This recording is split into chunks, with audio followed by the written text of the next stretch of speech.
Coba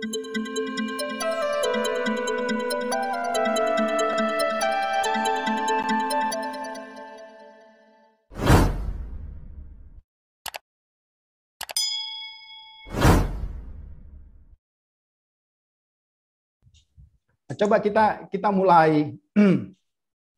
Coba kita buka Alkitab kita dari Kejadian pasal 1 ya. Kemarin kita sudah melihat Kejadian pasal 1 ayat 2, sekarang coba kita lihat Kejadian pasal 1 ayat 3. Mari kita buka Alkitab kita. Kejadian pasal 1 ayat 3. Saya baca. Berfirmanlah Allah, jadilah terang, lalu terang itu jadi. Allah melihat bahwa terang itu baik, lalu dipisahkanlah terang itu dari gelap. Dan Allah menamai terang itu siang dan gelap itu malam, jadilah petang dan jadilah pagi, itulah hari pertama. Oke, ini kita lihat hari yang pertama ya. Nanti kalau ada yang mau tanya ke yang lalu, yang minggu lalu juga nggak apa-apa. Oke. Kalau kita memperhatikan ada satu sistematika yang selalu terulang. Kalau kita lihat hari pertama, kedua, ketiga dan seterusnya, dikatakan Allah menciptakan, ya. Kemudian Allah memisahkan, ya. Kita perhatikan. Kemudian Allah menamai. Nah, kalau kita memperhatikan sistematika ini sebenarnya seperti ini, ya. Kalau kita perhatikan ya, Allah ya berfirman. Firman Allah itu berkuasa, ya toh. Jadi penciptaan itu adalah penciptaan yang terjadi seketika. Mengapa akhirnya seperti minggu lalu kita mencoba mendiskusikan, nanti juga kita akan diskusikan, ada banyak teori yang tidak bisa menerima penciptaan Allah itu, karena begitu Allah berfirman semuanya jadi, gitu ya. Nah, para ahli ini mencoba berpikir seperti mereka berpikir dalam keterbatasan mereka. Ya, bagaimana mungkin Allah berfirman, ya, kemudian terang itu jadi, ya kan? Maka ini sesuatu hal yang luar biasa yang kita tidak bisa temukan dimanapun, ya. Kemudian dikatakan Allah melihat, ya. Kalau kita perhatikan di situ, atau sebelumnya dikatakan ya, Allah melihat ya bahwa terang itu baik. Artinya Allah bertanggung jawab atas seluruh ciptaannya. Jadi dia memberi penilaian atas apa yang diciptakan. Kemudian dikatakan menamai. Oke, tapi sebelum menamai, saudara perhatikan, kita lihat Alkitab kita itu, ya. Kalau kita lihat di situ, oke, lalu dipisahkannya lah terang itu dari gelap. Nah, ini kan saya nggak tahu di kelas teman-teman yang kuliah pasti sudah sering kali dengar. Oke, nah ada sering kali bertanya, ini terang, ini yang terang yang bagaimana, kan gitu kan? Karena apa? Karena kalau kita memperhatikan di ayat yang ke-14. Coba Bapak Ibu bisa lihat Alkitabnya pasal 14. Bukankah benda-benda penerang itu baru diciptakan hari keempat? Ya toh? Satu ya, saya ulang. Hari ketiga dikatakan, berfirmanlah Allah, jadilah terang, maka terang itu jadi. Satu ya. Kemudian yang kedua, lalu Allah memisahkan. Berarti saudara perhatikan, terjadinya malam dan siang pada hari yang pertama, ya, saya ingin kita tegaskan ini, terjadinya malam dan siang pada hari yang pertama berbeda dengan terjadinya siang dan malam sebagaimana yang kita alami hari ini. Betul apa salah? Ya. Perbedaan siang dan malam pada hari pertama dalam Kejadian pasal 1 ayat 4 itu berbeda dengan siang dan malam yang kita alami hari ini. Mengapa? Kira-kira mengapa? Karena, coba saudara perhatikan, siang dan malam yang kita alami hari ini itu ditentukan rotasi bumi pada matahari. Oke? Ya. Ya toh? Nah, sedangkan kalau kita memperhatikan di hari pertama, terjadinya siang dan malam itu hanya satu kali terjadi dan tidak pernah terjadi lagi. Terjadinya siang dan malam itu bukan karena ada rotasi bumi dan matahari. Mengapa? Karena benda penerang belum diciptakan waktu itu. Gitu ya. Jadi itu satu keajaiban yang pertama sekali dan terjadi sekalinya pada waktu itu. Itu kita bisa pahami. Ya. Sehingga terang di situ ya. Itu bukanlah benda penerang. Kalau Bapak Ibu perhatikan saya hari ini, lihat ya. Saya kelihatan wajah saya kan. Saya pakai analogi ya. Betul ya, Pak Siregar juga kelihatan wajahnya. Iya. Lisia Stari juga kelihatan. Kenapa? Karena ada terang. Ya kan? Tapi terang yang saudara maksudkan itu apa? Terang karena di sekitar saya ini ada tombol listrik. Jadi waktu saya tekan tombol listrik ini maka kelihatan terang, maka kelihatanlah saya. Itulah kira-kira gambaran terang yang kalau kita memahami terang yang dihasilkan oleh benda-benda penerang. Oke? Itu terang. Jadi ada tombolnya. Ya, ada tombolnya. Tapi terang dalam Kejadian pasal 1 ayat 3 itu terang bukan karena ada benda-benda penerang, bukan karena ada tombol. Ya. Itu satu terang yang disebut dalam bahasa Ibrani, pasti teman-teman yang sudah belajar bahasa Ibrani kata itu or. Oke. Nah, ini kita lihat. Nah, kemudian kalau kita perhatikan ya, akhirnya, nah ini coba PPT yang berikut ini kalau teman-teman perhatikan, jika benda-benda penerang baru diciptakan Allah hari keempat, dari mana terang pada hari pertama? Oke, ini pertanyaannya. Bukankah terang dihasilkan oleh benda-benda penerang? Coba, bisa nggak kita jawab? Dari Allah sendiri. Kira-kira, jika benda-benda penerang baru diciptakan Allah pada hari keempat, dari mana terang pada hari pertama? Terang itu sendiri. Terang itu sendiri dari Allah sendiri. Oke, terang dari Allah sendiri. Berarti itu terang, perhatikan ya, saya ingin menegaskan ya, bahwa terang itu adalah terang yang bukan dihasilkan benda-benda penerang, yang memang benda penerangnya juga diciptakan Allah ya, tapi terang yang langsung diciptakan Allah. Oke, jadi kalau saudara perhatikan, bukankah terang dihasilkan oleh benda-benda penerang? Tidak selalu. Dalam konteks kita, iya. Tapi dalam konteks Kejadian pasal 1 ayat 3 sampai 4 itu, ada terang yang memang langsung diciptakan oleh Tuhan. Jadilah terang, maka terang itu jadi. Oke. Jadi ini jadi jelas ya. Jadi kalau kita perhatikan, nanti kita akan kembali ke benda-benda perang ini. Coba kita perhatikan sekarang. Nah, coba ada yang berkata begini. Bapak Ibu boleh berikan tanggapan ya. Pandangan-pandangan tersebut, oke, sorry, mungkin sebelumnya, oke.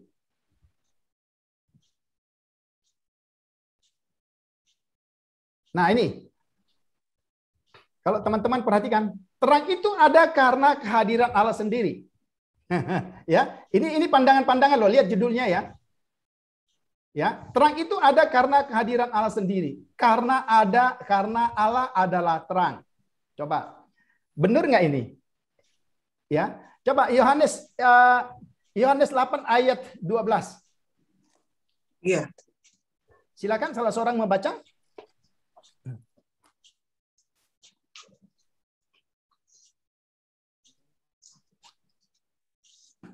Silakan. Yohanes 8 ayat 12 berkata demikian. Maka Yesus berkata pula kepada orang banyak, katanya, akulah terang dunia, barang siapa mengikut aku, ia tidak akan berjalan dalam kegelapan, Oke. melainkan ia akan mempunyai terang hidup. Oke. Bapak Ibu perhatikan, ada yang berkata, terang di Kejadian 1 ayat 3 itu sebenarnya itu bicara tentang Yesus. Perhatikan ya, kita nggak boleh langsung terkecoh ya. Karena mengapa? Karena mereka suka juga pakai ayat-ayat. Kan Yohanes 1 ayat 4, 8, 12, 2 Korintus 4 ayat 6, 1 Yohanes 15 ayat 5 sampai 7, Wahyu 22 ayat 5. Mereka katakan bahwa terang itu sebenarnya adalah Allah sendiri. Coba. Kemudian kalau itu menunjuk kepada perjanjian baru, berarti terang itu adalah Yesus.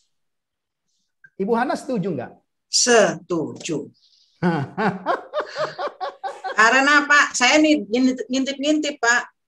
Okay. Jadi di ayat itu, aku nggak pintar bahasa Ibrani, tapi aku ngintip-ngintip ini ada aplikasinya.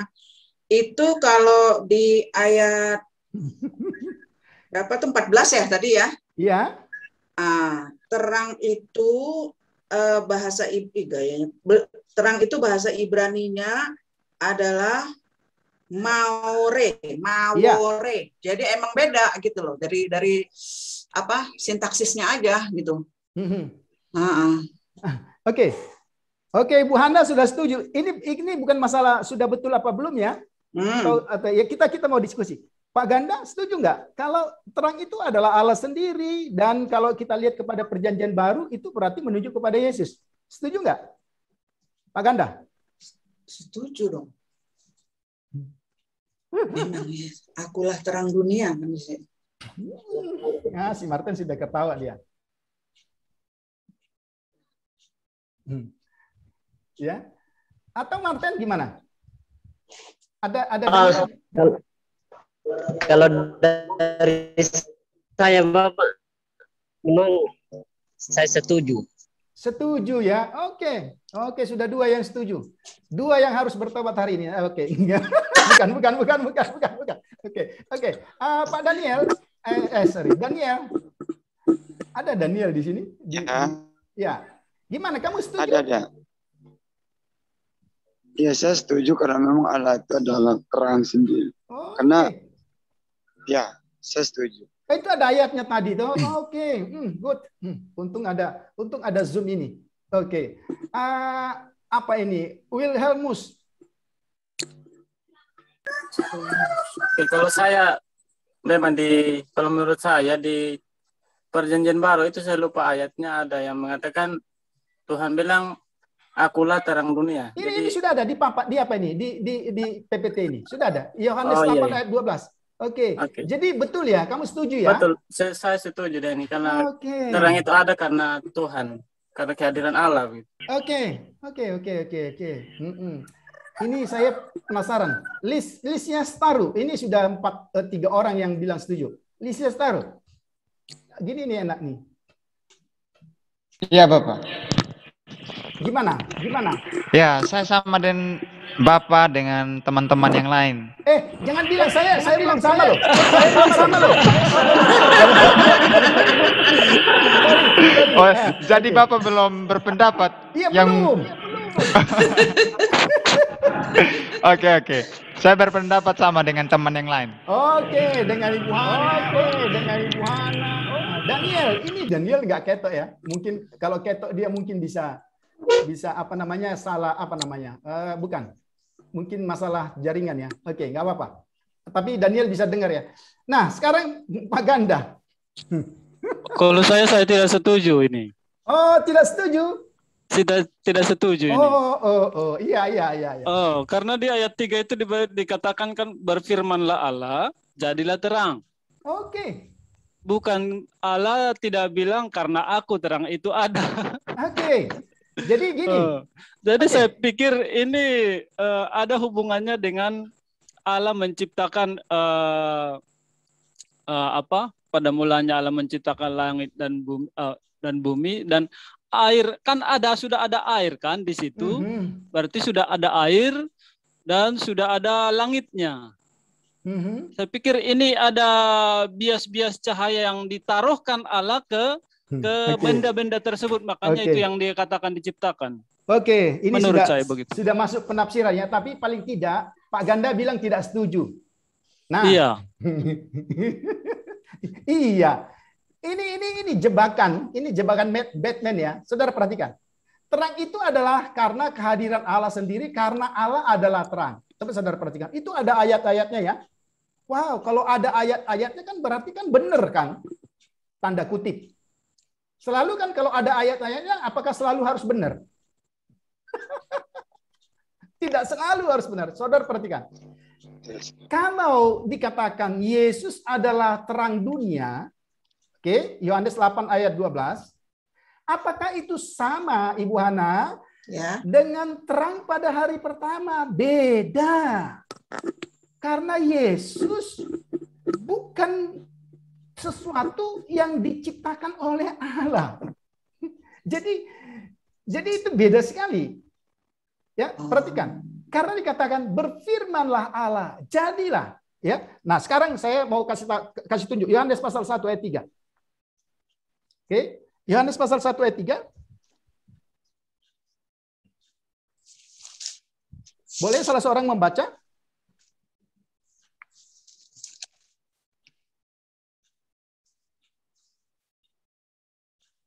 Silakan. Yohanes 1 ayat 3. Segala sesuatu dijadikan oleh Dia, dan tanpa Dia tidak ada sesuatu pun yang telah jadi dari segala yang telah dijadikan. Jadi saudara perhatikan, sebenarnya Allah Tritunggal ada dalam konteks penciptaan itu. Jadi nggak mungkin Allah Bapa menciptakan Allah Anak, jadilah terang, kemudian itu sama dengan Yohanes 8 ayat 12, akulah terang dunia. Lain. Iya toh? Bapak Ibu perhatikan, kalau ada yang mau nanggapi silakan ya. Jadi kalau kita lihat terang di sini ya, menurut mereka, ini menurut pandangan ini, bukan menurut pandangan saya. Saya hanya coba terang di sini diidentikan dengan pribadi Allah sendiri, salah. Karena apa? Karena terang itu diciptakan. Oke, lihat.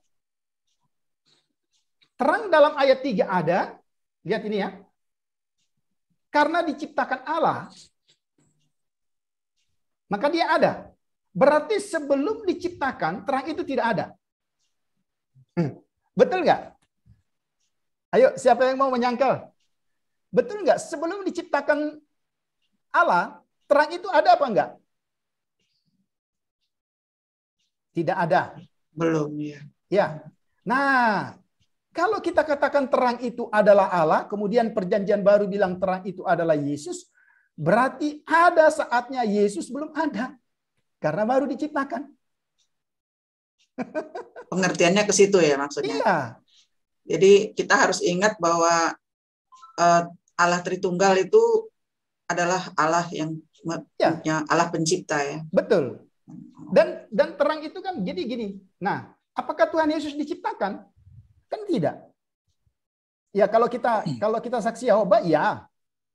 Tapi kalau kita orang yang Injili yang meyakini firman Tuhan Allah Tritunggal, maka Allah Bapa, Anak dan Roh Kudus ada dalam penciptaan. Memang kita tidak bisa lihat dalam kitab Kejadian 1, tapi ketika kita lihat Kejadian pasal 1 ayat 3, Yohanes 1 ayat 3, Yesus Kristus adalah pencipta. Ini harus clear. Jadi banyak orang yang comot ayat, kemudian coba bandingkan, kemudian mereka katakan, oh iya terang pada Kejadian 1 itu ya Tuhan Yesus sendiri. Nah pertanyaan saya, apakah terang itu ada sesudah diciptakan? Ya. Nah pertanyaannya, apakah Yesus Kristus diciptakan? Tidak. Jadi itu bukan terang. Ini harus clear dulu, nggak apa-apa. Maksud saya, kalau misalnya ada sesuatu yang mengganjal, ada sesuatu yang kita berargumen, silahkan. Ini kan ruang belajar ya. Jadi kita bisa belajar sama-sama. Terlalu banyak orang yakin yang berkata Yesus adalah terang dunia. Yes, nggak salah. Saya ulang. Yesus adalah terang dunia. Di dalam Dia kita bisa melihat terang. Yes. Tapi Yesus adalah terang dunia tidak sama dengan terang pada hari pertama yang diciptakan oleh Allah. Ini harus jelas dulu. Kalau teman-teman tidak setuju, boleh buat di chat argumentasinya. Ya, namanya aja belajar kan, tidak ada yang lebih pintar, yang lebih apa. Silakan. Ya, betul. Gimana Pak Ganda? Bisa memahami ya? Jadi memang ini Tuhan Yesus kan nggak diciptakan. Sedangkan terang pada Kejadian pasal 1 itu ya, jadilah terang. Itu proses penciptaan terang itu. Okay? Gitu ya Lisias ya. Jadi tidak sama. Meskipun ada ayat-ayat yang dipakai untuk itu.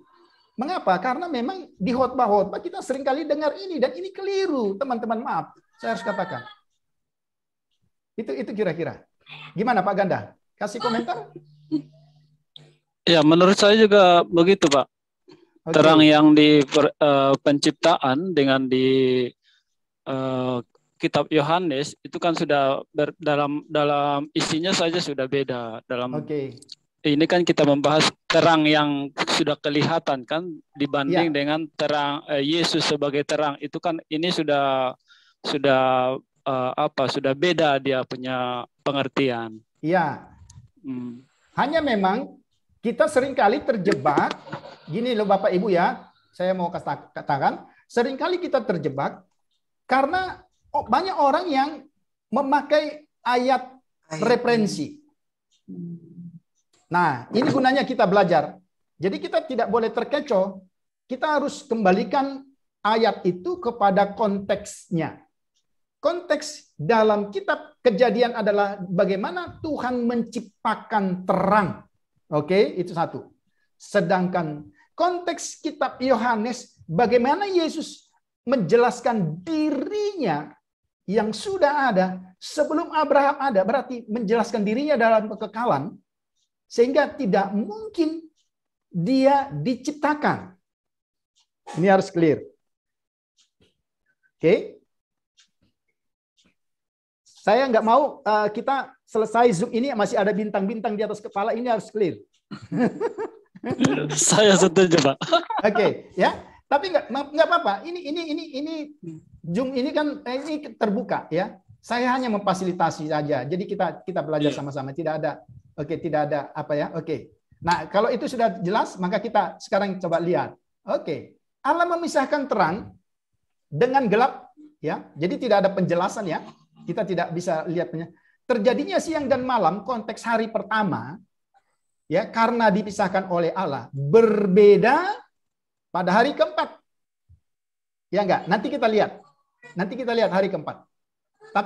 Tapi di hari pertama Allah katakan Allah memisahkan. Oke? Sedangkan di hari keempat terjadinya siang dan malam, oke? Nanti kita lihat ya. Itu disebabkan oleh rotasi bumi terhadap matahari. Ini yang kita perhatikan. Jadi ini satu hal yang berbeda. Oke, sekarang. Nah, ini dia. Panjangnya hari-hari tidak dijelaskan, namun hubungan di antaranya dapat dilihat. Ya, ada terang, cakrawala, ada daratan, oke, lautan dan tumbuhan, benda-benda penerang, burung di udara, oke, binatang darat dan manusia. Oke. Nah, perhatikan kalimat di atas. Panjangnya hari-hari itu tidak dijelaskan. Namun hubungan di antaranya dapat dilihat meskipun kita tahu ya. Nah, coba kita perhatikan ini. Ini kan teori yang seringkali didengar teman-teman ya. Satu hari sama dengan. Nah, sekali lagi supaya kita tidak keliru, saya selalu katakan ini di dalam kelas di mana saya mengajar. Untuk memahami firman Tuhan, kita tidak boleh lepaskan dari konteksnya. Jadi, coba, misalnya, kalau kita buka Mazmur 90 ayat 4, coba kita buka. Apakah ini mau menjelaskan hari penciptaan? Sehingga dikatakan bahwa hari itu sama dengan 1000 tahun? Oke, coba Mazmur 90 ayat 4.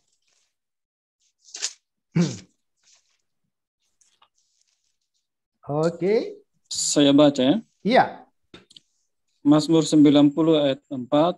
Sebab di matamu 1000 tahun sama seperti hari kemarin, apabila berlalu, atau seperti suatu giliran jaga di waktu malam. Oke. Nah, kemudian kita bandingkan ayat 12. Satu lagi, Pak. Supaya kita bisa memahami. Ayat 12. Ajarlah kami menghitung hari-hari kami sedemikian, hingga kami beroleh hati yang bijaksana. Ya, apa yang ini kan suka ya, kalau ada ulang tahun kan suka dibacakan itu. Tetapi apa yang dikatakan konteks firman Tuhan ini sebenarnya? Di situ mau menjelaskan kepada kita kalau Mazmur pasal 90 bagaimana abdi Allah yang bernama Musa itu mau menjelaskan betapa berbedanya Tuhan dengan manusia. Dia mau menjelaskan Tuhan dengan hari-harinya yang tidak terbatas.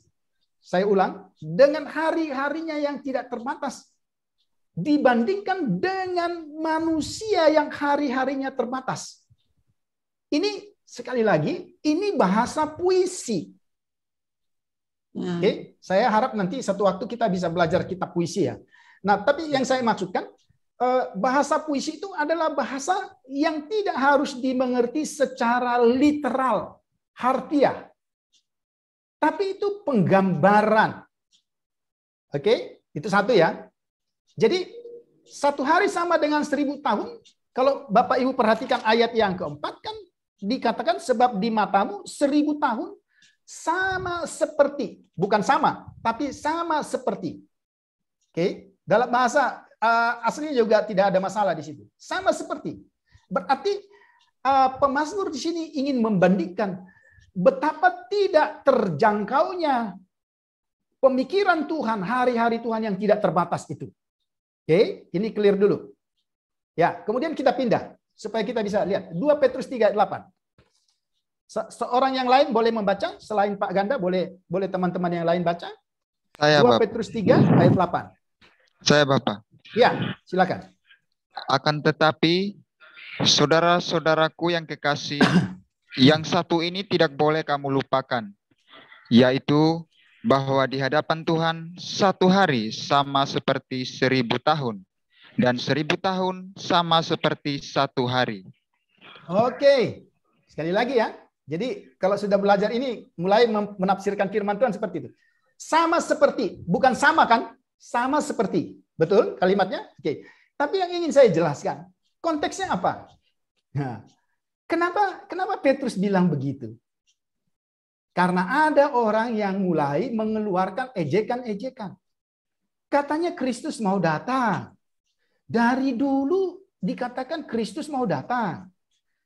Kemarin, tahun lalu dikatakan Kristus mau datang. Bulan lalu Kristus mau datang.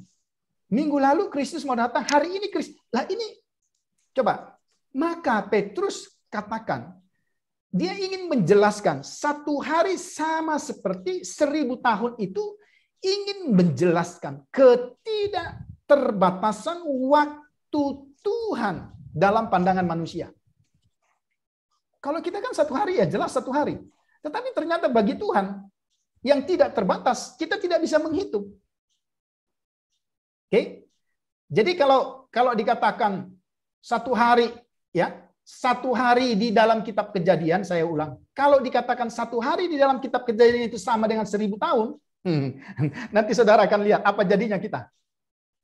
Ya, jadi menurut saya teori ini gugur. Oke, yang kedua. Oke, satu hari satu sama dengan satu masa. Ini juga mereka ambil, jadi mereka percaya. Excuse me, Pak. Oke, sorry. Ini Pak Wilson mau masuk katanya nggak bisa. You close the door. Hah? No. Pak Wilson. Enggak, saya tidak ada close. Sebentar. Saya stop share dulu. Sebentar ya, teman-teman. Apa saya ada tutup pintu? Invite. Oke. Unlock. Oh, sorry.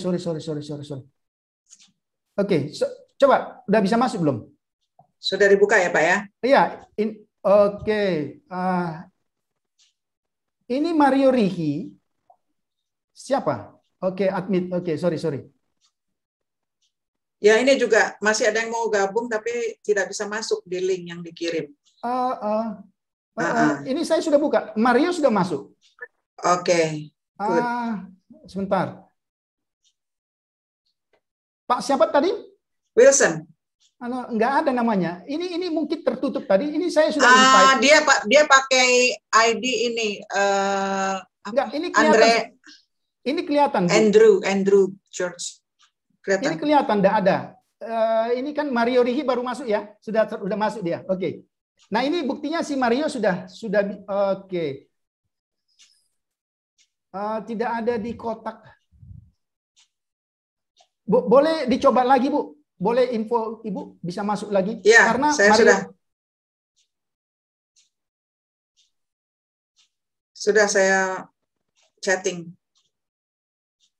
Oke. Iya, sayang kalau nggak bisa masuk ya. Memang terkunci tadi ya, Pak?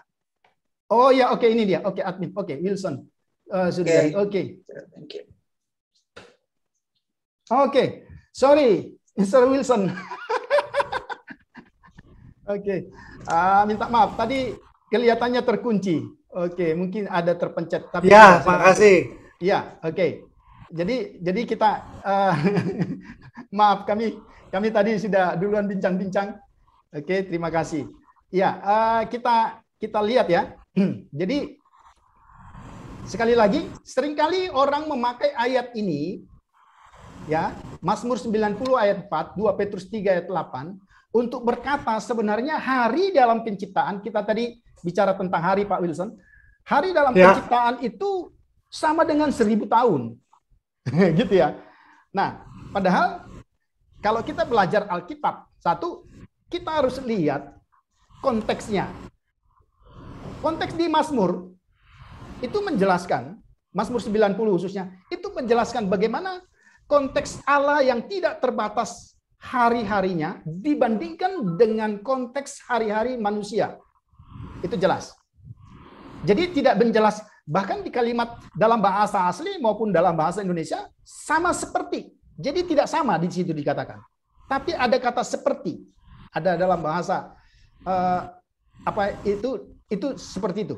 Nah, kemudian dalam 2 Petrus 3 ayat 8, itu bicara tentang apa? Pengejek-pengejek yang berkata dari dulu, dari zaman purbakala, dikatakan bahwa Yesus itu akan datang.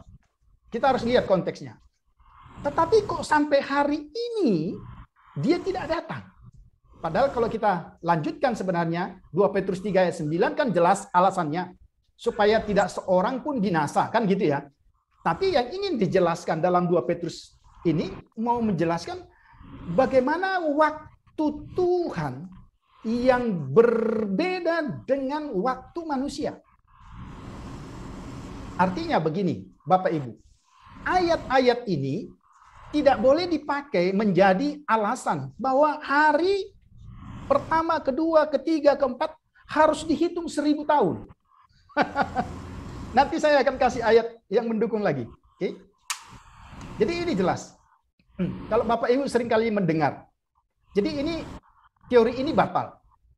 Kemudian, ada Nimrod satu lagi masuk. Oke. Satu hari sama dengan satu masa. Masa yang dimaksudkan juga tidak jelas.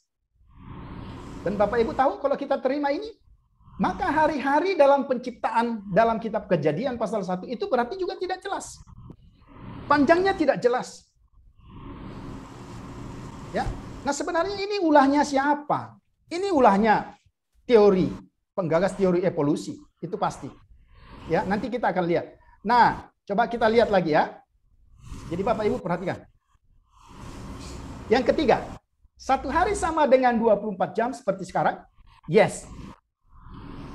Kecuali Bapak Ibu bisa membuktikan ada hari yang berbeda dalam Kejadian pasal 1 dengan hari ini hari Senin yang panjangnya berbeda. Kalau kita lihat, nanti kita masih akan lihat. Jadi kalau saya ditanya, satu hari sama dengan 24 jam seperti sekarang? Yes. Ya. Ya, jadi ini kita bisa perhatikan. Nah, mana pandangan yang sesuai dengan catatan Kejadian? Nomor 3. Bapak Ibu, sekali lagi seperti kita membahas isu tadi yang pertama, Bapak Ibu juga boleh memberikan masukan, boleh bertanya, boleh mengajukan pandangan, silahkan. Tapi kira-kira seperti ini. Nah, kalau mengapa saya menerima ini, ada beberapa alasan. Ya, sebenarnya saya hanya mencoba menyesuaikan dengan kita dalam kelas lain yang yang lain, ada penjelasan lain yang saya buat, tapi saya mencoba menyesuaikan dengan kondisi sekarang kita ya. Nah ini, coba di sini ada pemakaian istilah yom. Bapak Ibu, kalau yom dalam bahasa Ibrani itu yom dalam bahasa Indonesia itu berarti hari. Nah, ketika hari dari sisi gramatikal bahasa Ibrani, ketika hari itu digabungkan dengan angka, misalnya pertama, kedua, ketiga, itu selalu berarti literal. Jadi hari pertama itu betul-betul hari pertama literal. Ya, kemudian penyebutan siklus jadilah petang, jadilah pagi. Oke, kalau hari ini kita selalu menyebut pagi, petang. Ya, tapi dalam konteks Ibrani dimulai jadilah petang, jadilah pagi. Ya toh? Kita perhatikan di situ. Nah, kemudian ada satu lagi. Nah, coba sekarang kita buka teks Keluaran 20 ayat 11. Coba kita buka Keluaran 20 ayat 11.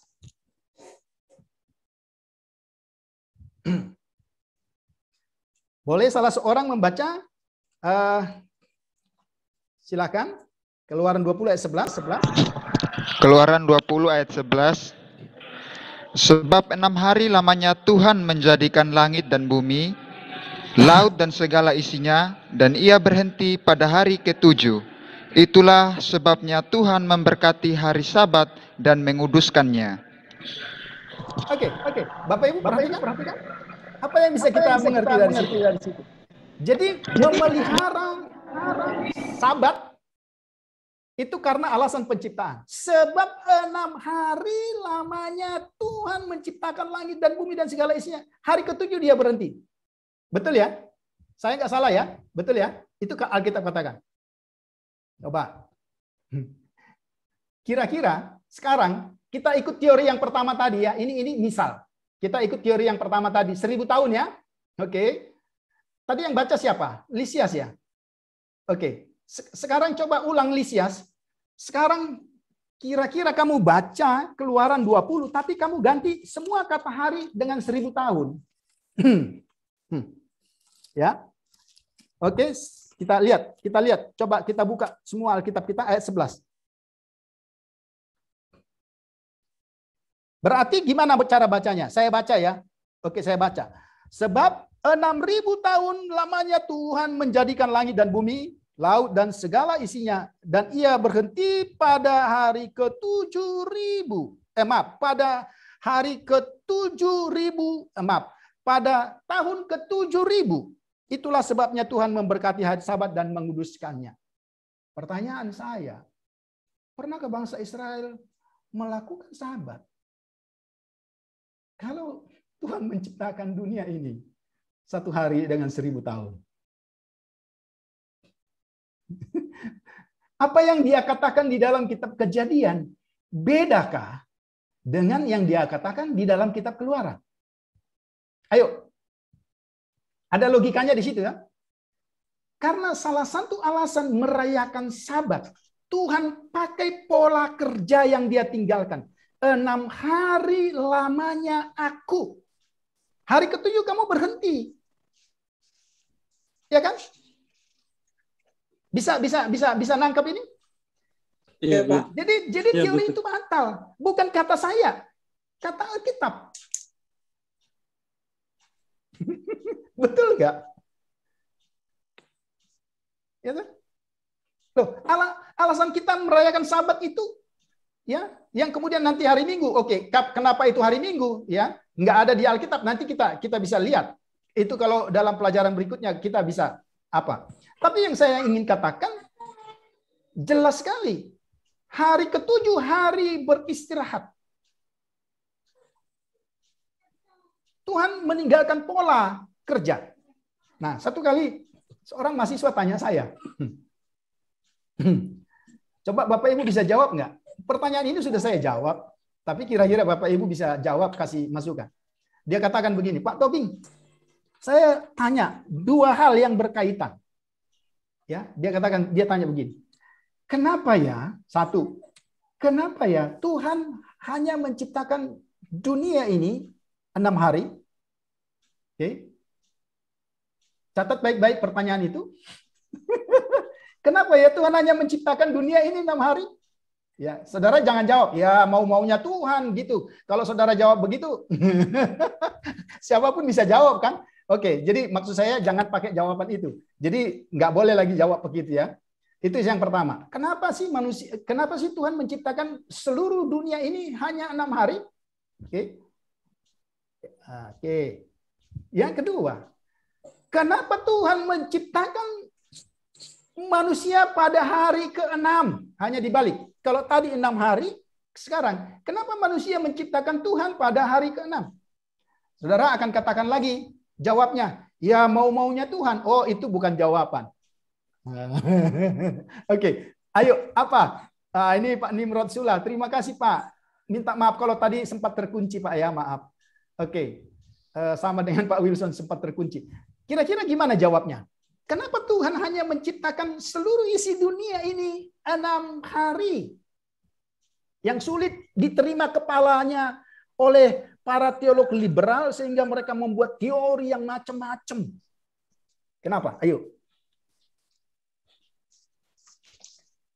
Siapa yang bisa memberi jawab? Nanti saya kasih permen by email. Saya, Bapak. Oh ya, oke. Mengapa Tuhan menciptakan manusia pada hari ke-6? Oke, yang kedua dulu yang kamu oke, silakan. Ya, ini membuktikan Dia adalah Allah yang manusia. Dia Allah yang terencana, bukan asal-asalan. Allah menciptakan manusia setelah semuanya siap untuk memenuhi kebutuhan manusia. Sungguh luar biasa kasih Allah untuk manusia itu. Saya akan kirim permen nanti by email.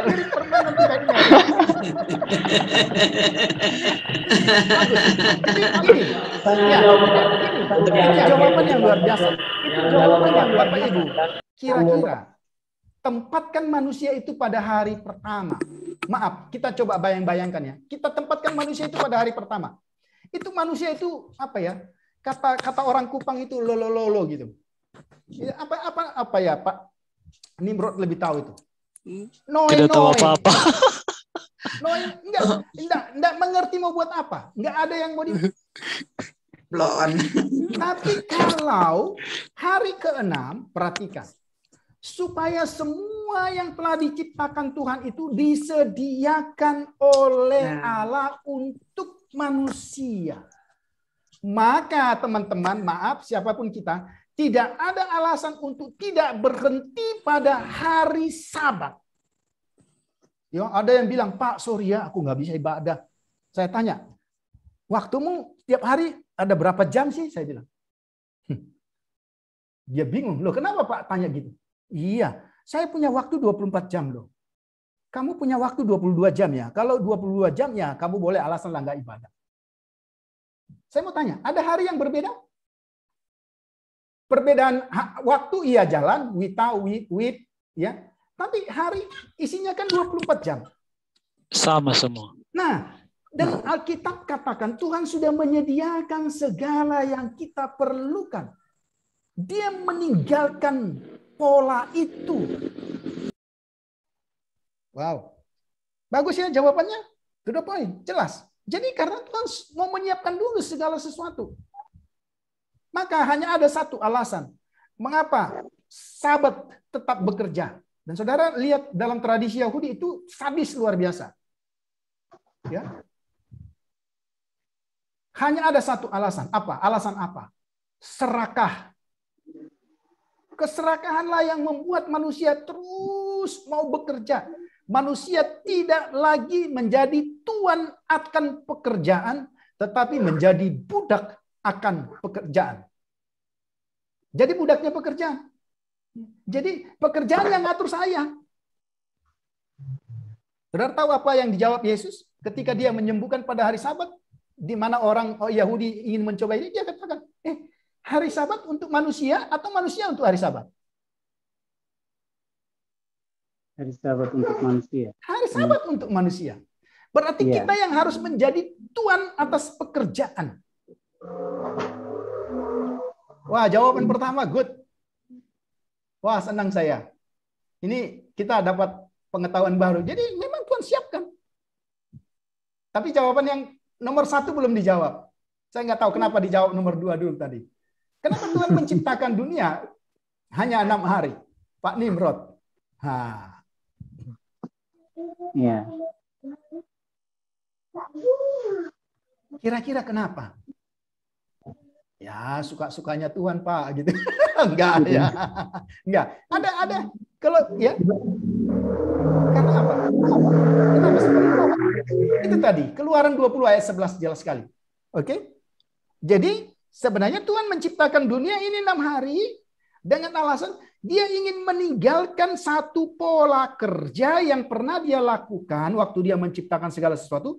Pola kerja ini harus diikuti oleh manusia yang diciptakan. Jadi kalau saudara bekerja pada hari ke-7, saudara lebih hebat dari Tuhan.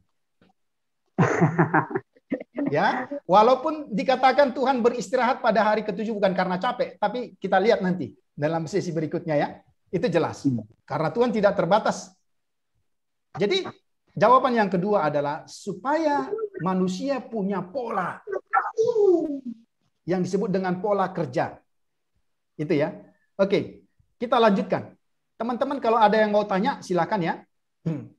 Oke, jadi jelas.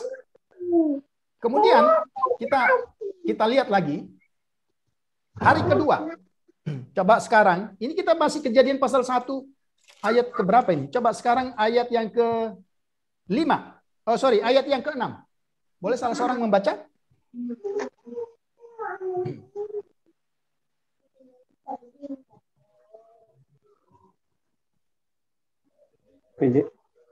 Kejadian 1 ayat 6, 7. Kejadian pasal 1 ayat 6 dan 7. Oke. Ya. Demikianlah bunyi firman Tuhan. Berfirmanlah Allah, jadilah cakrawala di tengah segala air untuk memisahkan air dan dari air. Terus? Ayat yang ketujuh, maka Allah menjadikan cakrawala dan ia memisahkan air yang ada di bawah cakrawala itu dari air yang ada di atasnya, dan jadilah demikian. Oke, ayat 8. Lalu Allah menamai cakrawala itu langit, jadilah petang dan jadilah pagi, itulah hari yang kedua. Nah, ini saya, karena ini kan ada beberapa mahasiswa ini ya, ini dia. Lagi-lagi kita bertemu dengan pandangan. Ibu Hanang, ini pandangan teolog-teolog liberal, yang berkata sebenarnya istilah cakrawala, langit, itu sebenarnya tulisan yang disadur dari bangsa-bangsa kafir oleh bangsa Israel, kemudian dibersihkan, baru dijadikan Alkitab. Kira-kira seperti itu bahasa sederhana. Karena menurut bangsa-bangsa ya zaman purbakala, dunia itu dibagi dalam 3. Ini menurut mereka ya, jadi bukan menurut saya. Oke, dibagi dalam 3 tingkatan. Cakrawala di bumi, di bawah. Oke, bumi. Oke, kemudian air di bawah bumi. Kira-kira kalau digambar, ini dia. Perhatikan ya. Jadi dia ada 3 lapisan. Ya, air di bawah. Oke. Ini 1. Kemudian ini bumi. Kemudian ini. Jadi cakrawala yang dimaksudkan ini adalah ini, bulatan ini. Yang membatasi air di atas dengan air di bawah. Oke. Nah, ini ada di dalam buku. Ini saya nggak gambar sendiri. Saya ambil dari buku. Ya. Karena apa? Karena mereka mencoba mengambil ayat-ayat dalam firman Tuhan, ya. Sehingga mereka katakan ini sebenarnya saduran. Ini sebenarnya apa ya? kerepean dari bangsa-bangsa kafir yang ada di sekitar mereka, dan mereka punya pandangan bahwa bumi itu terdiri dari tingkat atas. Oke, ini kita lihat di sini tahta Allah. Oke, tingkatan yang pertama ini, ya. Jadi cakrawala itu adalah ini, putaran ini semua, ya, yang memisahkan air di atas dengan air di bumi, di bawah bumi. Nah, sehingga mereka menafsirkan cakrawala itu benda keras. Oke. Ya saya pikir mereka kan terlebih canggih, lebih dulu belajar bahasa Ibrani ya. Tapi ya nggak apa-apa. Ya, kita bisa lihat. Nah, jadi mereka katakan cakrawala itu sesuatu yang keras yang dapat memisahkan air di bawah dan di atas. Itu ayat 6-7 tadi. Cakrawala menjadi tempat benda-benda penerang itu digantung. Bapak Ibu boleh lihat plafon yang di mana Bapak Ibu? Ibu Hana boleh lihat plafon di mana ada lampu? Ada ya? Oke. Kenapa lampu bisa nempel di plafon? Karena ada karena plafon tempat bergantung. Iya, iya kan? Jadi bisa menggantung. Ada tempat. Iya enggak? Ada tempat ya, ada tempat dudukan. Nah, ini logikanya mereka seperti itu. Jadi cakrawala itu benda keras. Ya. Nah, maka ada tempat. Nah, pertanyaan saya, apakah bulan, bintang, matahari itu digantung? Saudara perhatikan ya. Ini logikanya. Ya. Karena apa? Logikanya ini kan keras. Maka Ibu Hana tadi lihat plafonnya, iya ya. Kalau itu udara kan nggak mungkin digantung di situ. Itu karena benda keras. Jadi benda keras itulah yang mereka maksudkan cakrawala. Dan mereka buktikan dengan ayat ini. Coba ayat 14. Walaupun tidak dikatakan di situ, berfirmanlah Allah, jadilah benda penerang daripada cakrawala untuk memisahkan. Jadi cakrawala itu digantung, seperti digantung. Nah, oke. Ayat lain. Bumi ini mempunyai jendela. Oke, saudara bisa perhatikan. Coba sekarang Kejadian pasal 7 ayat 11. Silakan buka Kejadian pasal 7 ayat 11.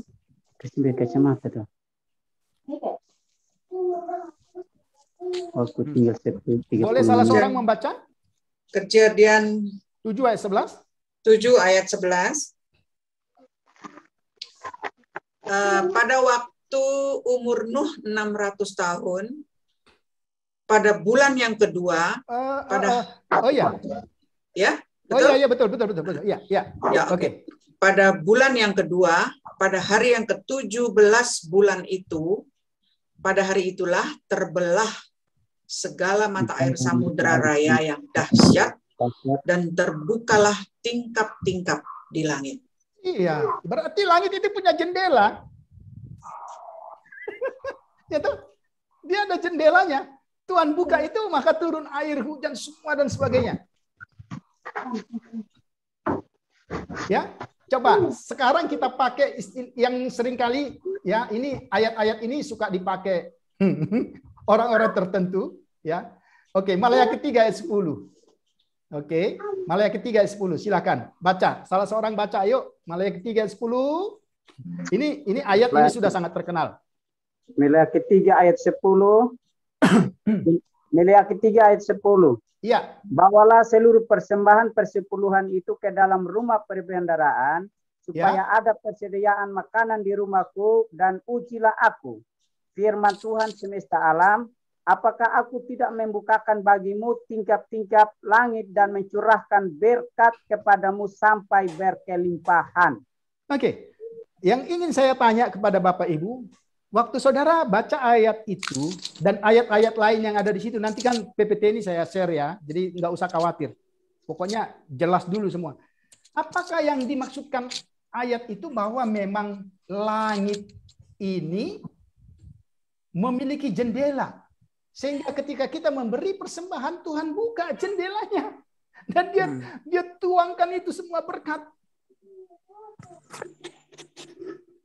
Kira-kira? Nah, ayat ini menjadi ayat-ayat yang mereka pakai untuk katakan ini tulisan di Alkitab disadur dari pemahaman dunia purba.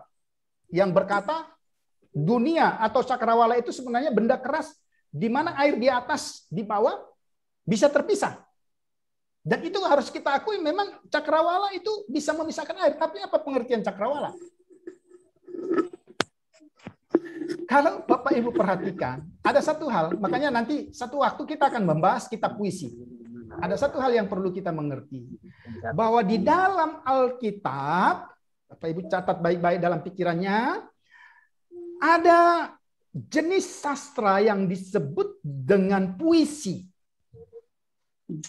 Bahasa puisi itu tidak harus dipahami sebagai bahasa yang berarti secara literal. Tapi itu bisa menjadi bahasa kiasan.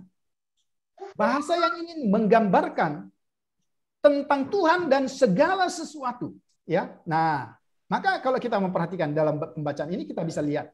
Ya, ini kita lihat. Kemudian alasan yang kedua. Bumi adalah bangunan yang rata seperti piring yang berdiri di atas tiang-tiang. Nah, ini ayat-ayatnya benar-benar menakjubkan. Oke, sekarang buka Ayub 38 ayat 6. Ayub. Oke. Ayub 38 ayat 6. Ayub 38 ayat 6. Ayat 6. Ayat 38 ayat yang ke-6, demikianlah bunyi firman Tuhan. Atas apakah sendi-sendinya dilantak dan siapakah yang memasang batu penjurunya? Oke. Apa yang saudara pahami? Berarti bumi ini seperti bangunan, bukan? Ada batu penjuru, kemudian ada tiang-tiangnya. Oke. Masang batu penjurunya. Ya. Ada tiang-tiangnya. Oke, Mazmur 104 ayat 5, satu lagi. Mazmur 104 ayat 5. Ya, boleh Bapak yang lain. Ya, gantian ya. Mazmur 104 ayat 5. Iya, Mazmur 104 ayat 5. Yang telah mendasarkan bumi di atas tumpuannya sehingga takkan goyang untuk seterusnya dan selamanya. Oke, apa yang ingin kita lihat? Apakah kita mau menafsirkan bagian firman Tuhan ini bahwa bumi ini seperti bangunan itu? Sekali lagi, bukan kebetulan, berketepatan ayat-ayat yang dia kutip ini sesungguhnya berada pada konteks kitab puisi. Jadi bangunan itu ya, digambarkan seperti itu. Nah, tetapi kalau kita memperhatikan sebenarnya, ya, rakia dalam bahasa Ibrani bukan berarti sesuatu yang keras, tetapi sesuatu yang luas. Air di atas adalah awan, tetap berada di atas karena ditopang oleh apa? Atmosfer. Jadi yang dimaksudkan dengan cakrawala di situ apa? Sebenarnya yang dimaksudkan dengan cakrawala di situ itulah atmosfer yang bisa menopang, ya, yang bisa menopang air di atas. Ya, saudara perhatikan, air di bawah bumi itu dipisahkan, ya. Nah, memang dari sudut pandang manusia benda-benda penerang memang seolah-olah ditaruh di cakrawala karena ada benda itu penerang. Tetapi ini kan memakai bahasa yang sederhana, bahasa kiasan supaya kita bisa memahami. Makanya tadi saya minta Ibu Hana untuk lihat ke atas, itu untuk bisa dia menggambarkan, oh seperti itulah bulan bintang gitu ya. Tapi itu hanya untuk menggambarkan kepada kita manusia yang terbatas. Nah, kalau kita memperhatikan, ya, sebenarnya contoh-contoh yang diberikan ini tadi, teks-teks firman Tuhan ini coba Bapak Ibu perhatikan. Ya, Bapak Ibu boleh perhatikan. Sebenarnya ini bicara apa? Sebenarnya dia ingin bicara ini. Ya, dia ingin menjelaskan campur tangan Tuhan dalam hidup kita. Jadi bukan mau menjelaskan dunia fisik yang diyakini oleh historis kritis atau teologi liberal yang mereka katakan, wah Alkitab orang Kristen itu sebenarnya disadur dari dunia purba kafir yang memiliki pemahaman bahwa dunia ini terdiri dari 3 susunan. Dia seperti rumah yang dibangun dan seterusnya dengan memakai ayat-ayat tadi. Tetapi ketika kita melihat sekali lagi, ini untuk kali ketiga saya ngomong dalam sesi ini, ketika lagi kita melihat dalam konteks firman Tuhan itu, maka kita memahami bahwa sesungguhnya teks-teks itu ingin menjelaskan kepada kita campur tangan Tuhan. Ya toh? Jadi ketika ada orang yang setia memberi persepuluhan kepada Tuhan, Tuhan katakan apa? Aku akan mencurahkan berkat. Berarti bukan secara langsung dia buka tingkap langit, jatuh di rumah kita berkatnya, enggak. Kan pasti bukan seperti itu. Tapi ada cara Tuhan. Itu campur tangan Tuhan. Jadi tidak harus kita memahami dengan bahasa literal seperti yang kita bahas tadi. Oke, sampai di sini hari yang kedua. Oh, baru hari yang kedua ya. Ya. Apa ada pertanyaan? Jadi begini, Bapak Ibu. Ada banyak persoalan atau yang disebut dengan isu pada kitab Kejadian. Karena kitab Kejadian adalah kitab yang luar biasa. Yang melampaui pikiran manusia. Sehingga mereka-mereka yang mencoba membuat teori-teori karena ketidakmampuan mereka untuk memahami pikiran Allah, akhirnya banyak juga yang menyesatkan. Ini yang kita bisa pahami. Oke, sekarang kita lihat hari yang berikut. Nah, saya mau coba kita lihat hari yang berikut itu hari yang ketiga. Oke. Boleh salah seorang membaca? Kejadian 1 ayat yang ketiga. Oh bukan, Kejadian 1. Oh sorry. Ayat 11. Kejadian 1 ayat yang ke-11. Demikianlah bunyi firman Tuhan. Berfirmanlah Allah, hendaklah tanah menumbuhkan tunas-tunas muda, tumbuh-tumbuhan yang berbiji, segala jenis pohon buah-buahan yang menghasilkan buah yang berbiji, supaya ada tumbuh-tumbuhan di bumi, dan jadilah demikian. Terus ayat 12 sampai 13. Ayat yang ke-12, dan tanah itu menumbuhkan tunas-tunas muda, segala jenis tumbuh-tumbuhan yang berbiji, dan segala jenis pohon-pohonan yang menghasilkan buah yang berbiji. Allah melihat bahwa semuanya itu baik. Oke, kita lihat ya, hari yang ketiga ada dua hal yang dikerjakan Allah. Allah memisahkan air di bawah langit dan ya dengan darat, ya laut. Jadi ini jelas Tuhan menciptakan. Kalau Bapak Ibu saya nggak baca tadi dari ayat 9, tapi kita mulai baca ayat 11. Oke, kita perhatikan ya. Nah, apa yang diciptakan? Yang pertama, kalau kita lihat ayat 11 sampai 12. Saya sengaja ya, karena di dalam bahasa Indonesia Bapak Ibu ya, tidak ada istilah ini kita temukan menurut jenisnya. Mengapa saya menekankan ini? Karena kita sedang berhadapan pada satu teori lama yang sudah usang sebenarnya, tapi sampai hari ini saya percaya dari SD sampai dengan SMA bahkan sampai perguruan tinggi ya, buku produk siapa namanya ini tentang teori evolusi masih menjadi buku yang dipakai dan digemari. Oke, jadi saya sengaja pakai istilah ini. Ini sebenarnya istilah yang ada di Alkitab, cuman dalam bahasa Indonesia tidak. Ya, ya alam apa dikatakan di sana ya. Allah menciptakan tumbuh-tumbuhan menurut jenisnya. Kita tidak bisa baca itu dalam bahasa Indonesianya. Oke. Nah, mengapa saya perlu menekankan ini? Ya, tunas-tunas muda. Jadi sebenarnya tumbuhan itu terdiri dari 3 bagian saja. Jadi semua tumbuhan di dunia ini kalau mau diklasifikasi Bapak Ibu, maaf saya bukan ahli tumbuhan, tapi ini Alkitab katakan, sebenarnya dia terdiri dari 3 jenis saja. Ya, tunas-tunas muda itu termasuk rumput-rumputan dan sebagainya. Kemudian tumbuh-tumbuhan yang menghasilkan biji, kemudian pohon buah-buahan yang keras yang menghasilkan buah. Oke, ini kita perhatikan. Nah, kalau kita lihat ya. Kemudian kita berpindah ke ayat 21. Ya. Kita berpindah ke ayat 21. Coba. Karena kita mau membahas teori ini, jadi saya kaitkan dengan ayat 21. Boleh ayat 21 dibaca? Demikian ayat 21. Maka sorry. Ya, ayat 21, maka Allah menciptakan binatang-binatang laut yang besar dan segala jenis makhluk hidup yang bergerak, yang berkeriapan dalam air, dan segala jenis burung yang bersayap. Allah melihat bahwa semuanya itu baik. Oke, Bapak Ibu bisa perhatikan ya. Ya, sorry. Ini kok saya punya macet ya. Saya stop share dulu. Tiba-tiba macet dia punya. Saya ulang.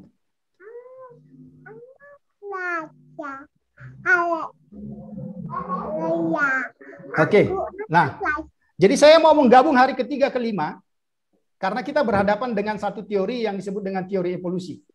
Ini tadi ada 3 tumbuhan ya. Nanti saudara bisa lihat di file itu ya. Yang kemudian sekarang ada 3 binatang ya, binatang laut ya. Kemudian makhluk hidup yang bergerak, berkeriapan dalam air, kemudian burung yang bersayap. Nah, yang lain lagi. Ayat 24-25.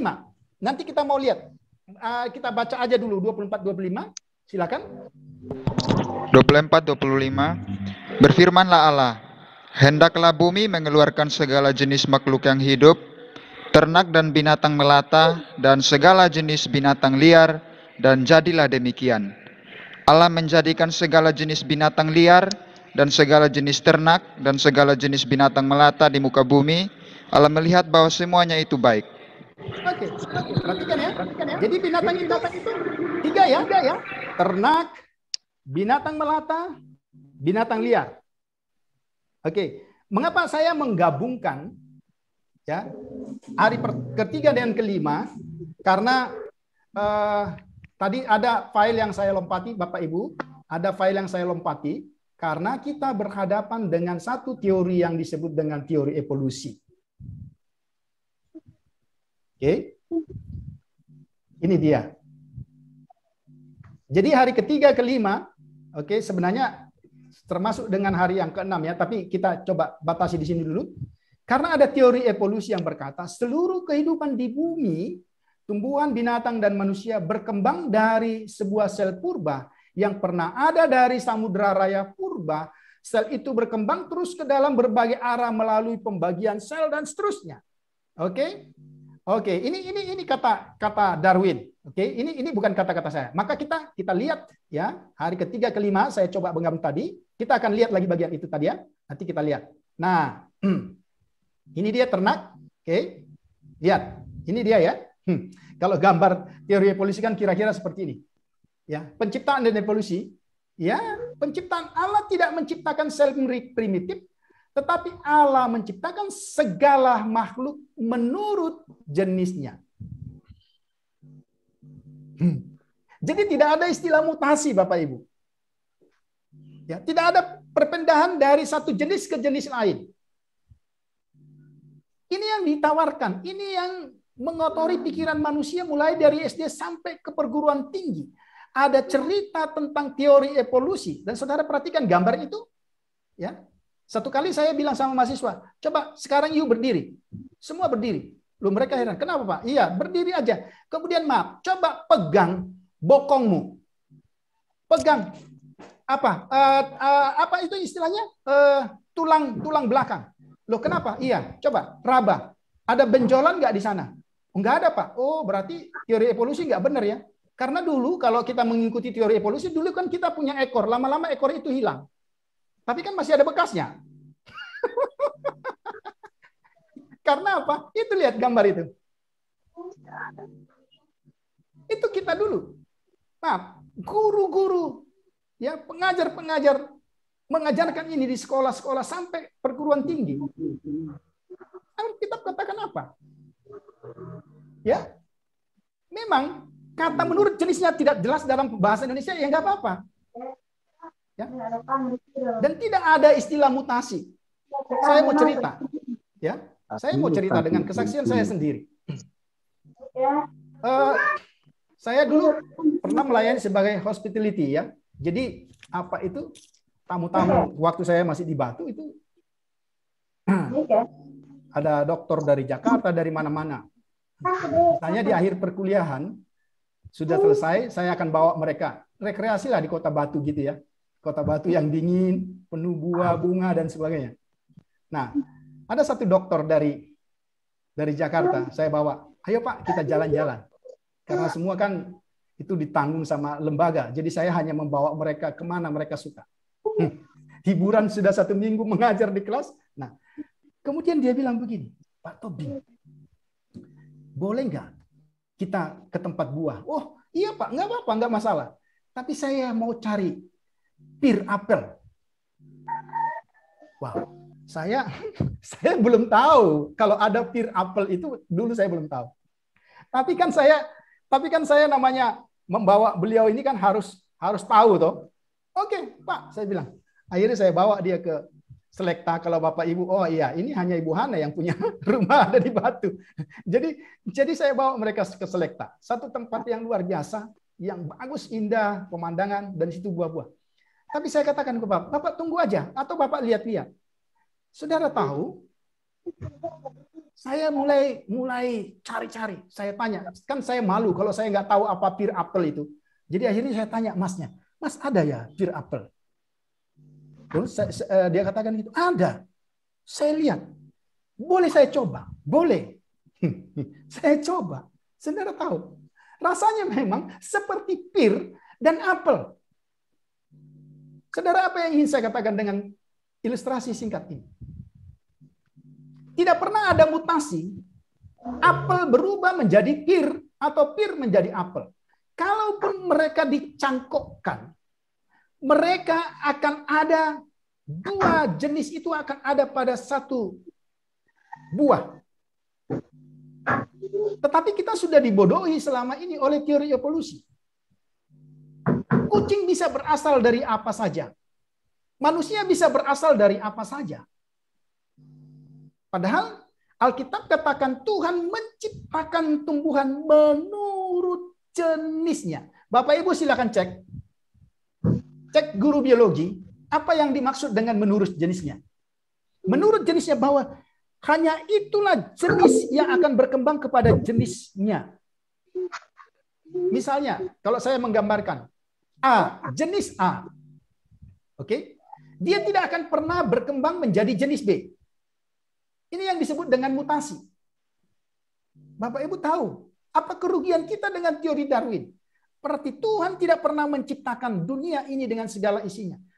Tuhan tidak pernah menciptakan saudara seperti Kejadian 1 ayat 26-27 menurut gambar dan rupa Tuhan. Wah, ini kalau hanya sekedar iseng ya, nggak tahu ya. Tapi ini diajarkan toh. Kita semua tahu dan kita semua bisa menerima teori evolusi. Ya, saya lanjutkan. Waktu kita begitu terbatas, tapi saya harap bisa diberi waktu sedikit lagi ya. Oke. Nah ini kita lihat. Ya, menurut evolusi penciptaan ini terus berlangsung. Sampai hari ini sebenarnya penciptaan terus berlangsung. Oke. Ya, ini nanti Bapak Ibu baca. Sesudah Bapak Ibu baca, minggu depan kita bisa diskusikan lagi. Tapi saya mau sampaikan yang singkat-singkat dulu aja. Ya, menurut evolusi, perhatikan ini aneh. Ya, burung dan mamalia berevolusi dari reptil. Bapak Ibu tahu reptil? Bapak Ibu tahu burung? Tahu pasti. Reptil itu binatang darat. Oke. Binatang darat menurut Alkitab diciptakan hari keberapa? Hari ke-6. Oke. Dia diciptakan hari ke-6. Ya. Kemudian burung itu diciptakan hari ke-5. Mungkin nggak, ya, oke, perhatikan ya, saya sederhanakan, mungkin nggak burung itu menjadi nenek moyang bagi reptil? Kan terbalik. Yang diciptakan dulu siapa? Ya, yang diciptakan dulu itu kan burung, ya, baru binatang ternak itu. Jadi ini terbalik, ya. Coba nanti Bapak Ibu perhatikan ayatnya. Jadi ini pemikiran teori evolusi terbalik-balik. Tidak ada yang benar. Oke? Perhatikan ya. Nah, ini dia. Ini yang selalu kita katakan. Jadi banyak orang, apalagi sekarang Surabaya sudah PPKM level 1 ya. Jadi Bonbin itu, kebun binatang itu sudah terbuka gitu ya. Saya suka bercanda dengan mahasiswa. Kalian mau rekreasi kemana? Ke Bonbin, Pak. Oh, mau lihat nenek moyang ya, saya bilang begitu. Karena di sana ada kata Darwin, nenek moyang kita. Ya, coba perhatikan ya. Evolusionis mengatakan bahwa manusia berevolusi dari kera yang menyerupai manusia, dan kera yang menyerupai manusia dari kera, dan kera dari babon yang berevolusi dari tingkat yang lebih rendah terus. Oke? Ini perhatikan ya, nanti Bapak Ibu boleh baca catatan ini, saya hanya mempersingkat aja. Nah, pertanyaannya, dari mana yang pertama itu datang? Tidak pernah bisa dijelaskan oleh teori evolusi. Mengapa hari ini, kalau memang terjadi evolusi, masih ada kera? Ya. Mengapa tetap menjadi kera? Mengapa monyet tetap seekor monyet? Mengapa monyet tidak berubah menjadi sesuatu yang lain? Mengapa kera atau monyet tidak dapat bicara dan mengapa manusia tetap manusia? Siapa yang menduga ia berevolusi dari satu kera monyet? Mengapa manusia tidak berevolusi kepada makhluk lainnya? Apakah evolusi telah berakhir? Jadi ini luar biasa ya kalau kita memperhatikan ya. Ini kita bisa lihat. Oke. Dan ada jawaban juga. Jika manusia berevolusi dari satu spesies yang lebih rendah, mengapa manusia tidak memulai hidupnya seperti spesies yang lebih rendah? Bapak Ibu tahu, ya, burung, ya, begitu dia keluar dari telur, dia langsung bisa terbang. Percaya nggak? Ya, saksikan. Dia jalan, klek langsung terbang. Oke. Reptil mulai berburu mangsanya sesudah ia keluar dari telur. Coba ya. Tapi Bapak Ibu bisa lihat nggak? Manusia. Beda. Ya kan? Dia perlu waktu. Kalau saya mau rata-ratakan ya, saya punya anak 2. Perlu waktu kurang lebih 9 bulan. Supaya dia bisa berjalan. 1 tahun. Mulai bicara. Mulai bertumbuh. Saudara perhatikan, di mana ciri-ciri yang nampak itu? Enggak ada. Oke, kita lanjutkan. Nah, ini dia ya. Ini gado-gado. Maka teori ini sebenarnya tidak boleh diterima. Tapi karena kita membahas penciptaan, kita bisa lihat. Ya. Apa kata Alkitab tentang penciptaan? Saya pakai, nanti Bapak Ibu perhatikan, teman-teman di Sumba Timur yang sudah belajar bahasa Ibrani, saya sudah mengindonesiakannya. Tapi apa yang ingin saya katakan dengan ayat-ayat ini, ya? Dan Allah telah berfirman, hendaklah bumi itu menumbuhkan tunas-tunas muda. Oke, Bapak Ibu perhatikan. Bapak Ibu perhatikan yang warna hijau, yang tidak terdapat pada bahasa Indonesia. Oke, ya, yang membenihkan benih pohon buah, yang menghasilkan buah menurut jenisnya. Oke, ini saya sengaja. Nanti teman-teman yang sudah belajar bahasa Ibrani pasti ngerti. Oke, lihat. Menurut jenisnya dan pohon yang menghasilkan buah yang benih di dalamnya. Ya, menurut jenisnya. Semua menurut jenisnya. Ya, ini yang tidak terekam dalam bahasa Indonesia. Oke. Yang hidup, yang bergerak, berkeriapan maksudnya menurut jenis mereka. Jadi kalau belajar bahasa Ibrani memang bahasanya jadi kaku ya. Ya, menurut jenisnya ternak dan binatang melata dan binatang ladang atau liar menurut jenisnya. Oke, Bapak Ibu perhatikan. Nah, ini semua sebagai tanggapan kita bahwa teori evolusi itu sesungguhnya tidaklah benar. Nah, saya memahami Bapak Ibu, mungkin penyampaian saya terlalu cepat. Tapi begini, teman-teman bisa baca nanti file yang saya bagi di grup itu. Oke. Bapak Ibu baca ya, teman-teman baca. Dan kemudian nanti minggu depan kita bisa diskusikan. Ya, bisa kita diskusikan. Tadi diskusinya sudah maju ya. Jadi saya berharap nanti minggu depan kita bisa mendiskusikannya lebih baik lagi. Oke. Masih ada waktu kira-kira 5 menit. Ada pertanyaan? Ada, Pak. Ya, silakan Bu.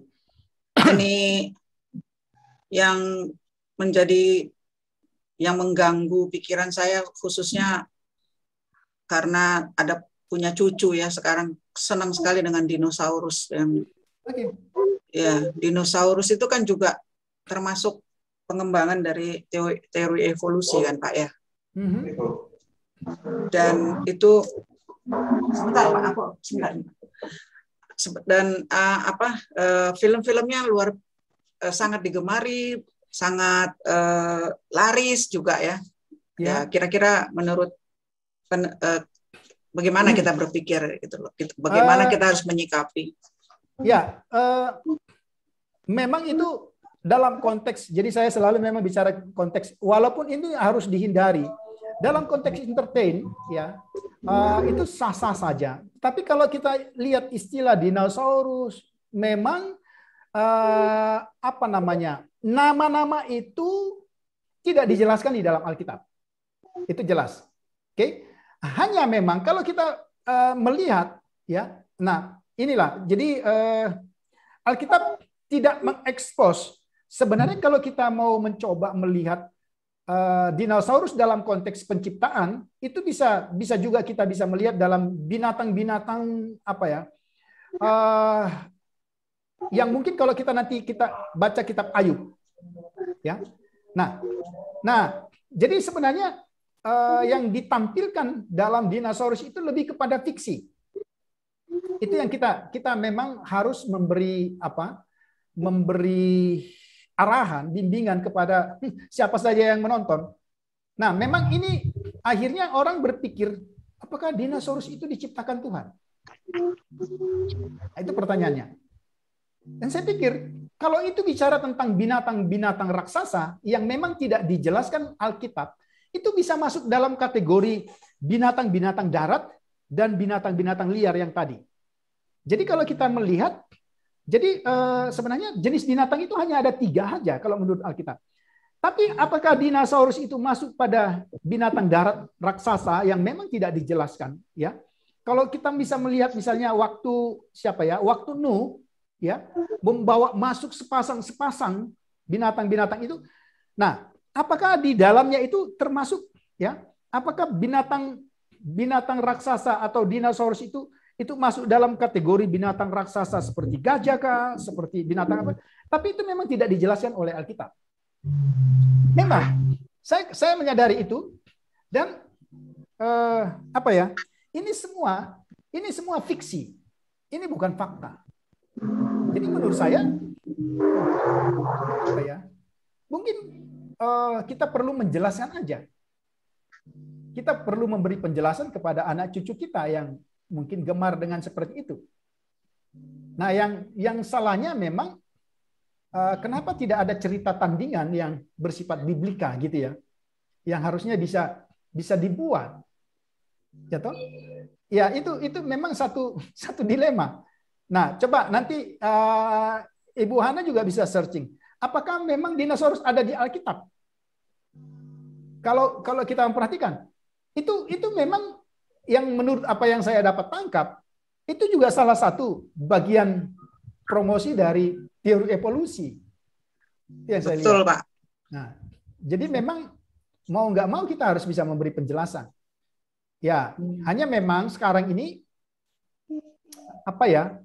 banyak orang yang mengajar sekolah minggu seperti mengajar anak dewasa. Jadi mengapa anak sekolah minggu tidak tertarik kepada guru-guru sekolah minggu atau sekolah minggu? Karena mereka tidak merasa ada sesuatu. Maka akhirnya ketika ada tontonan seperti itu lebih menarik. Iya, betul. Nah, ini jadi pergumulan. Maka kita harus menggunakan semua daya kita sebenarnya, ya. Ya, katakanlah itu imajinasi kita untuk menggambarkan apa yang di dalam Alkitab itu secara nyata. Benar, ini pergumulan. Tetapi yang menurut saya bukan hanya anak-anak, Ibu Hana, yang luar biasa, orang-orang yang sudah punya pemikiran yang mapan, tetap percaya pada teori evolusi. Ya. Ini jadi pergumulan kita. Maka ketika kita membaca pasal 1, kita harus dudukkan dia pada bahasa itu, dan kemudian kita lihat. Jadi tidak ada itu, tidak ada mutasi, tidak ada sebagainya, itu tidak ada. Maka ada satu pertanyaan yang kalau Bapak Ibu bisa jawab, sebenarnya ini bisa menjawab. Pertanyaan ini Nah, pertanyaan yang sudah biasa kita dengar. Menurut Bapak Ibu mana duluan? Ayam atau telur? Ayam. Oke. Ayam ya. Ayam. Ya. Ya. Oke. Nah, ada yang jawab lain? Ya. Ayam. Ayam ya. Tapi apa yang ingin digambar? Ini pertanyaan. Ini sebenarnya pertanyaan yang sangat apa? Yang bisa kita lihat pada teori biblika. Apa yang dikatakan? Kenapa ayam?